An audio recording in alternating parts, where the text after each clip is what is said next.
Alors bonsoir, j'aimerais bien vous interroger sur le dopage. Quel est votre point de vue sur ce sujet-là? Ici, est-ce que le dopage et le sport sont des choses inséparables? Euh, Vu ce qu'on demande maintenant comme performance aux sportifs, c'est vrai que ça a tendance à se développer, on va dire.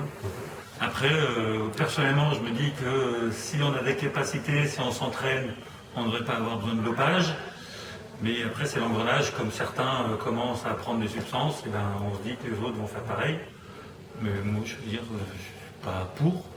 Parce que ou on est capable de faire avec ses propres moyens, ou on ne fait pas.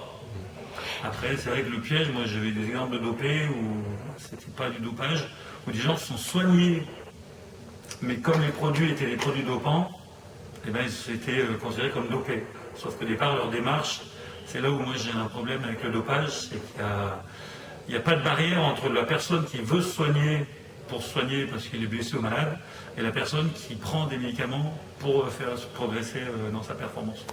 Et du coup, pour éviter d'avoir recours au dopage, par quoi est-ce qu'on peut le remplacer? Par l'entraînement ou quelque chose d'autre? L'entraînement, oui, c'est sûr, parce que quelque part, plus on s'entraîne, plus on progressera. Après, l'entraînement, alors si on prend le judo, il faut s'entraîner d'un point de vue physique, ses capacités physiques, et après développer toutes ces panels techniques, justement pour commencer, pour équilibrer si on est moins fort physiquement. Mais c'est vrai que le dopage en judo, oui, parce que c'est quand même violent, et c'est fort comme sport, donc c'est vrai qu'à des moments, on se dit, si on veut être encore plus fort, il y a peut-être quelque chose à faire. Mais bon. Est-ce que cette méthode d'utiliser ça dans le sport, est-ce que c'est développé en France ou pas?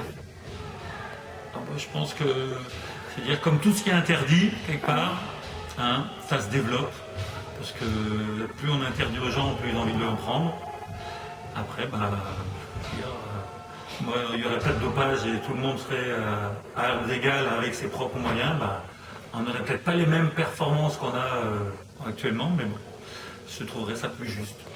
Et la dernière question, est-ce que vous considérez le dopage comme une drogue? Je veux dire pour certains, oui, parce que je pense qu'à un moment, c'est ce que je dis, l'engrenage. Si on en prend un petit peu, on se trouve meilleur, donc on va en prendre un peu plus pour être encore meilleur, parce qu'on a trouvé qu'il y en a un qui était un peu meilleur que soi, donc quelque part, oui, ça devient une drogue, parce qu'après, quelque part, les gens vont se dire, j'en ai besoin obligatoirement pour faire. D'accord, merci beaucoup. Mais de rien.